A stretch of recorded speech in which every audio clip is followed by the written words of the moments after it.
another lecture on the introduction to estimating. What we're going to do today is that we're going to talk about the types of contracts. Let me tell you this ahead of time that the majority of what we're going to cover for today's class is going to be things that you probably already know, but as far as estimating, I kind of need to cover them.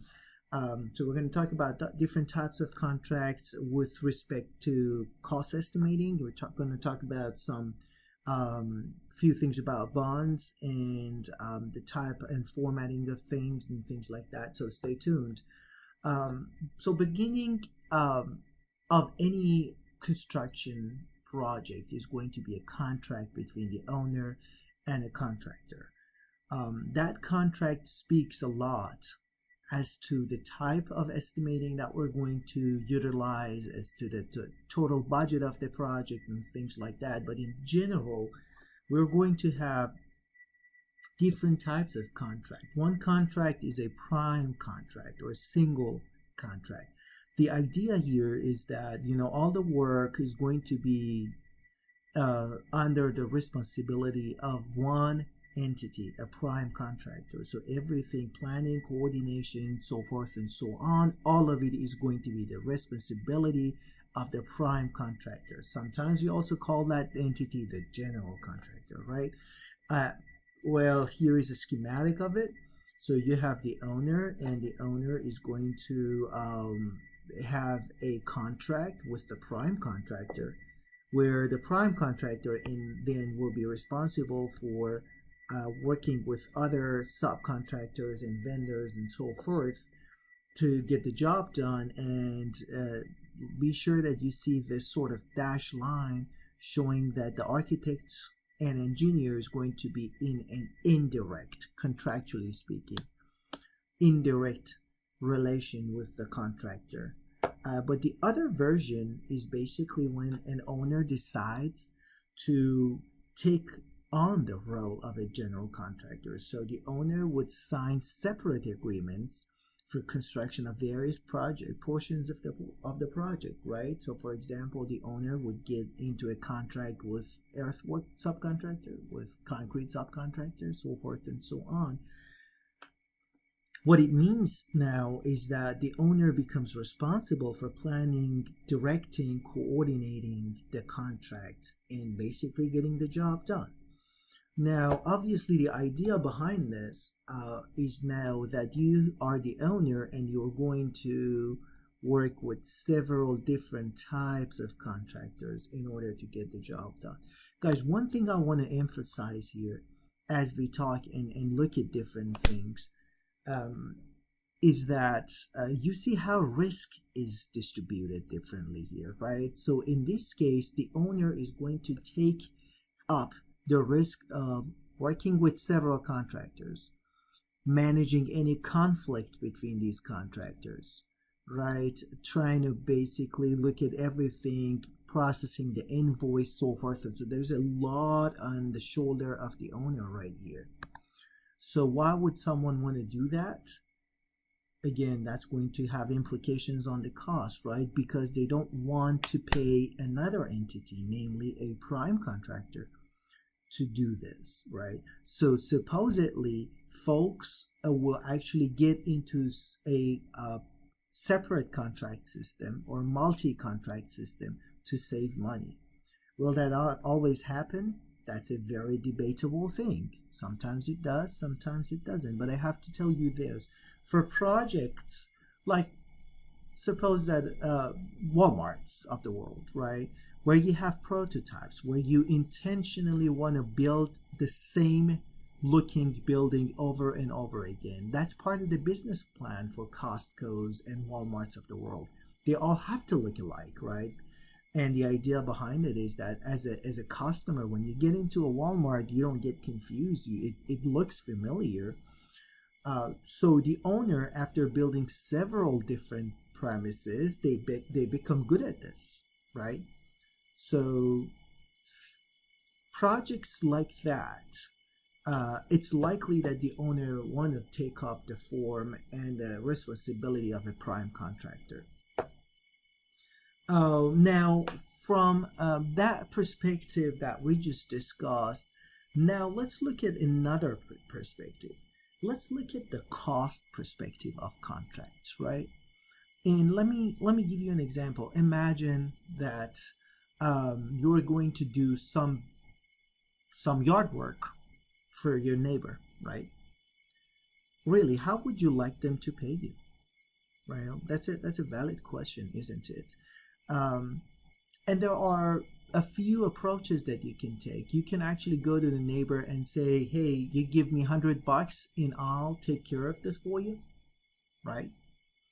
You could go to your owner and say, "Hey," or your neighbor and say, "Hey, I will, I will charge you $30 an hour, whatever, however long it's going to take. I don't care. I just charge you $30, $30 an hour," right? Or another approach is that you can actually go there and say, "I am going to charge you based on the number of sticks that I'm going to collect from your yard." Literally speaking, these are lump sum, cost plus, and unit price systems.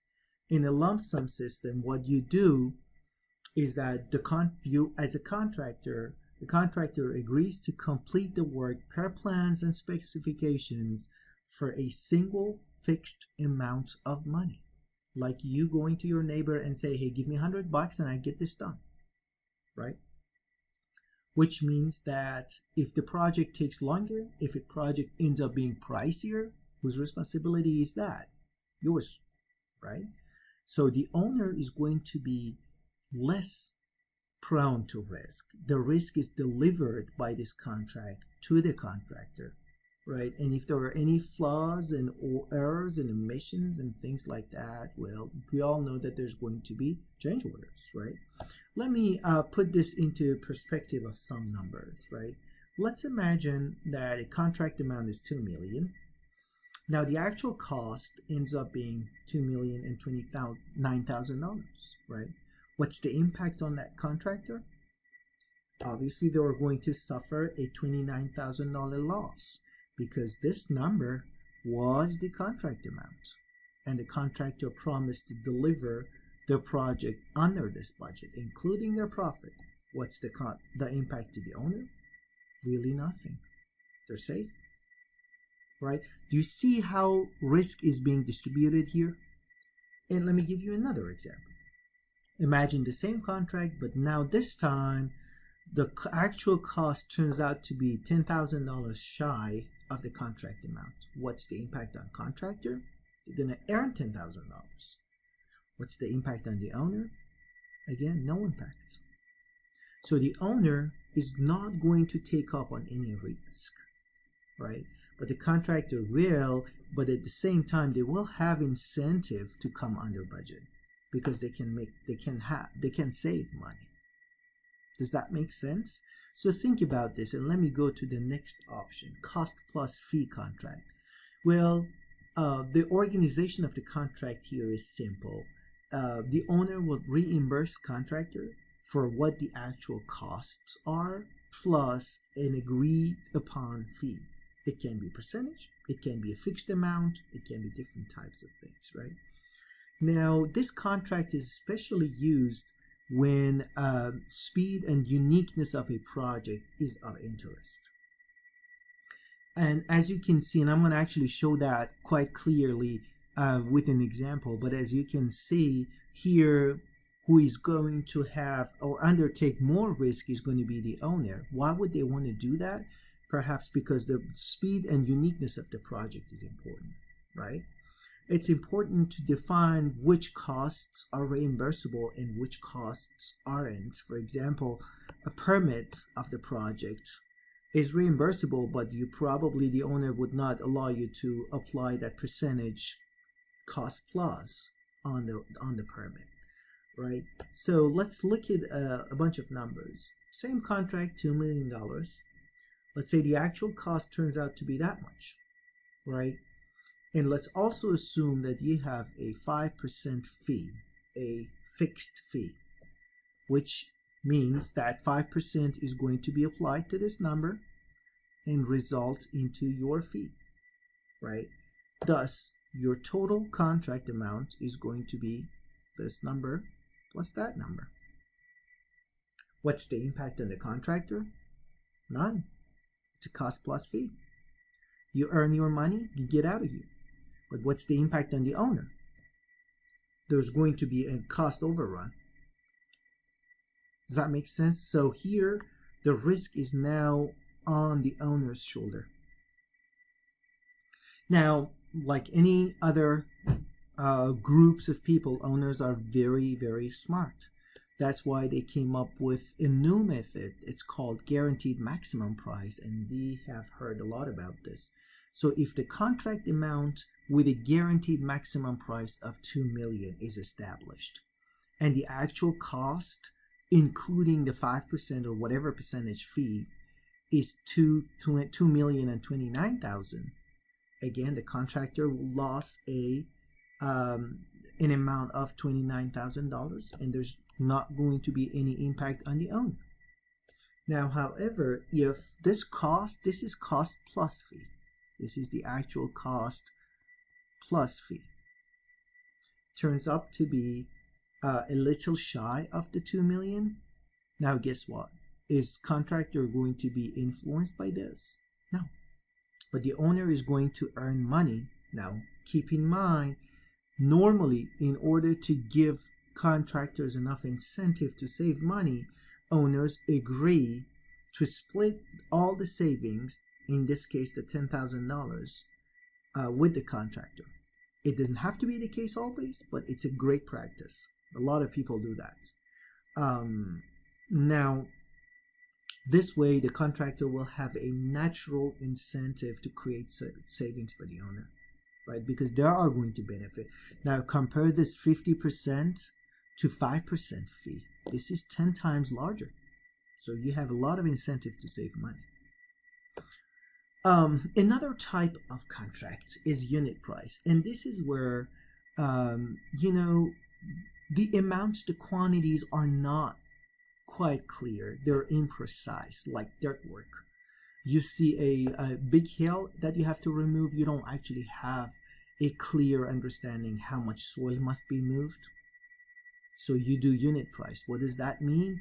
It basically means that there's going to be a table like this, and we say, for example, for items as listed here, like for trench excavation, for piping, so forth and so on, we are going to have a contract unit price of $525.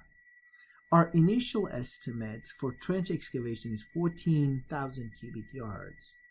Thus, the bid amount would be 14,000 times the unit price, and that's going to give me 73,500. Now, what if the actual quantities are different than the estimated quantities? So be it. And in this case, the product of the actual quantity times the contract unit price is going to establish the final cost. So these two can be different. They will be different depending upon the estimated quantity and the actual quantity that are listed here. This is a safe type of contract, especially if the quantities are imprecise. And it's actually pretty heavily used in places where you don't know much about the content and quantity of the project. Sometimes it's used as a good method between the contractor and a subcontractor. Now let me talk also about bonds and insurance. So before I do, I want to tell you that I am going to post another video from YouTube on the type of bonds. Please watch that video. It's beautiful. It's very, very informative. But beginning with the definition of bonds, make sure that we understand that bonds are not insurance. They're not insurance. They're two different things. They are a mechanism that would guarantee to the owner that the contractor would hold up to their promises. The payments from the contractor would be timely. The participation in the bid process would also be all guaranteed. Again, watch that video. It's nicely done. It's about 5 minutes. I really encourage you all to watch that video. But in general, we are going to have three different types of bonds: bid bond, performance bond, and labor and material payment bond. So bid bond, it assures the owner that the low bidding contractor will enter into the contract. Let me give you an example. So for example, these are the three bidders of a given project, and you can tell that this guy's price is actually significantly lower than these two. Might be a mistake, might be something else. But if they decide for whatever reason that they don't want this job, what can guarantee the owner, because the difference between these two is how much money the owner would lose on this contract, right? So if they're at fault, the bid bond will actually cover the difference. The bid bond will cover the difference. The bid bond is a mechanism that comes into play and say, hey, no problem. We are going to cover the difference between the first and second prices. The owner is now covered, and they're going to go after this guy for their money. Does that make sense?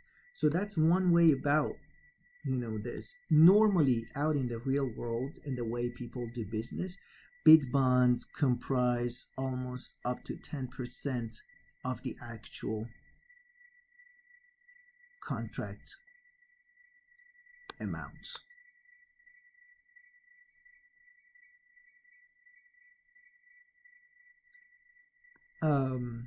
And that's, you can certainly buy bid bonds that go over 10%, but you don't have to, because that's what owners normally asking.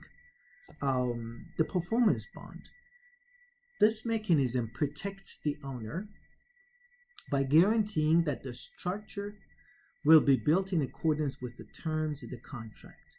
Mainly, it will guarantee the contractor's performance if for whatever reason there's a malfunction, there's misperformance, this mechanism will come into play and cover the owner for any penalty, for any damage or any loss of money that might occur.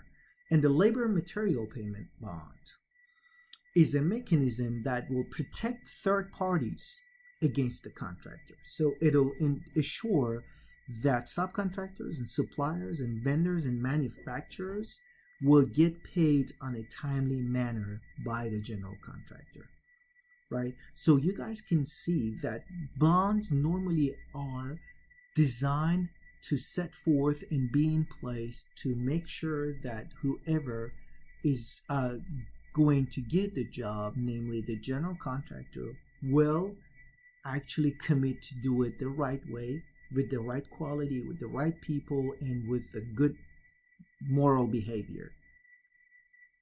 And it's not always easy to get those bonds, right? Because what it means is that a surety company is going to guarantee you against all the things that I just mentioned. That's not an easy task. It takes time. It takes character, capacity, and capital. It takes a lot of effort on your end to convince a surety entity that you are worthy of being invested on. Again, if in the event of anything out of ordinary, the surety is obliged to pay the owner the exact amount of loss of money, right? Now, with that said, in case they want to trust you with their project and with their money, you have to show your character. You have to show that you are able to do what you're saying that you're doing, right? Now, this is very vastly different than insurance, right? Insurance would actually cover people, companies, against losses or harm arising from specific contingencies. So now you're looking at contingencies. You're looking at things that are happening out of your control, like a hurricane, like an accident, like a fall, like things like that. It's not the same as bond. It does protect the contractor. Now remember, bond protects other people against the contractor, right? But insurance protects assets of the contractor. There's many different types of insurance, like workers' compensation, vehicle insurance, unemployment, so forth and so on. I urge you to go to the ACE study guide to learn more about this, and you'll see this coming up on your quiz. So, for example, workers' compensation provides benefit to the employees and their families if they're killed or injured during the course of work. There's a catch here I want to talk about, and the catch is that when the employee agrees to the workers' compensation, they also waive their right to sue the company if anything bad happens. That's important to know. Now, another thing is that, guys, based on an experience modification rate, or EMR, you might have heard of this term before in the past. This is an index that shows how safe your job site is against your other competition. So if you have an index, if a contractor, a company has an index that's less than 1, it means that they're safe. If their number is larger than 1, it means that they're not safe. An average national average in the United States is an index of 1. Now, the interesting thing is that based on this EMR rating, you can actually apply for discounts on your workers' compensation. So, for example, if you have an EMR of 0.88, it means that you get a discount of 12% for your workers' compensation. Let me also speak about the formats of data for estimating. And this is something, again, that you already know from your contract documents. So we call that master format. It's a 50 division standard way of organizing information and structures of different kinds of activities in construction. We are going to utilize actually that very thing when it comes to quantity takeoff and things of that nature. You are going to see a different number of subgroups like general requirements, facility constructions, facility services, so forth and so on. When you zoom in, you are going to see different divisions, like Division 3 is concrete, Division 4 is masonry, so forth and so on. Well, let me tell you one thing. These are the divisions that we're going to extensively work on throughout this semester, plus excavation. And then when you again further zoom in, under masonry, you see different things. You see clay masonry units or bricks. You see concrete masonry units or CMUs, or you can actually potentially see glass masonry units. We're talking about project manual. There's a number of contents that comes with that project manual: invitation to bid, instruction to bidders, bid forms, so forth and so on. So let's take a look at the invitation or advertisement. So if you are going to bid on a public project, you actually see the advertisement to bid because it's open to everyone to participate.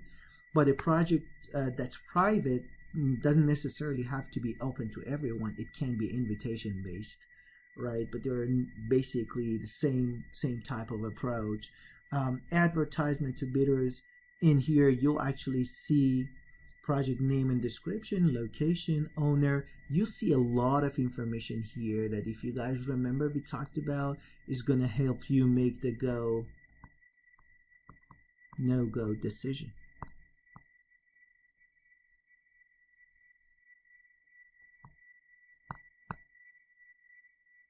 Right, and we talked about that in the past. This is an extremely important decision. You want to make that decision knowing what you're doing. Instruction to bidders, it's that set of documents that state the procedures to be followed by all bidders on a particular project. So in what manner the bids are going to be delivered, time and date and location of bid opening, the drawings, so forth and so on. So this system would ensure that everyone will get access to the information and will have the same fair right to place their bid. Now, bid proposal forms, they include the project manual, contract, so forth and so on. You're going to have general conditions. These are non-specific contract rules, big picture, general provisions, whose responsibility of the owner, contractor, so forth and so on. And then you have supplemental condition, and these are project specific. meaning that now you're looking at the type of soil testing systems, type of surveying, whether that data is available or you have to do it yourself, things like that. And then there is also technical specifications that will actually specify quality of materials, standards, what standards must be followed, methods of installation, again, if there are any handbooks and guidelines pertaining to that. And look at that, that's a piece of technical requirements that's coming from the project manual. This is for CAT bus project. That's something that I trust that you are familiar with.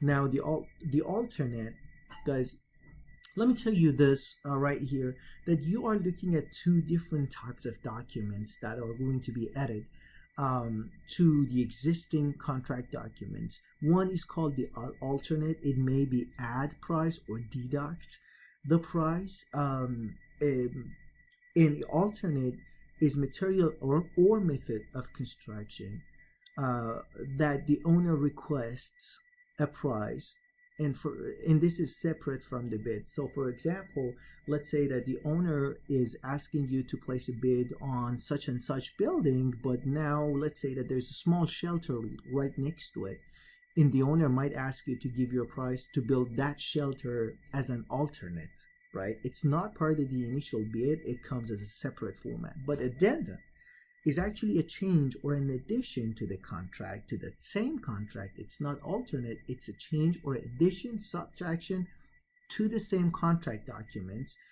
But remember, if you want to look at an addendum, that document must be released after the documents are actually issued, but before the bids are due.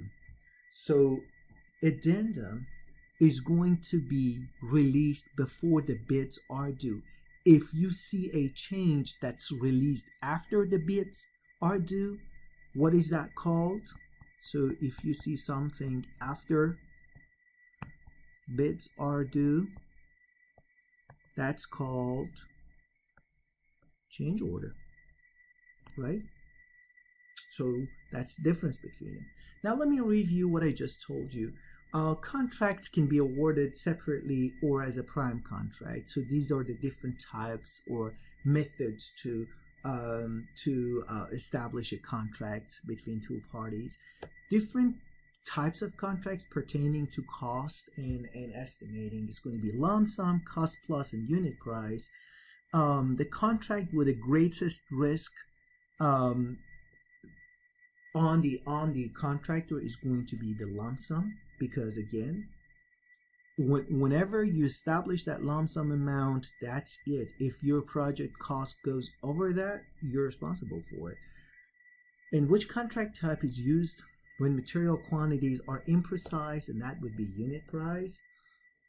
The contract that's used when speed and uniqueness is of interest, that's going to be the cost plus mechanism. Which contract type requires the contract documents to be completely finished and accurate for the contractor to provide an accurate bid? Again, that's going to be lump sum. Guys, do not place a lump sum bid on a set of documents that are incomplete. That is not a good way of doing business.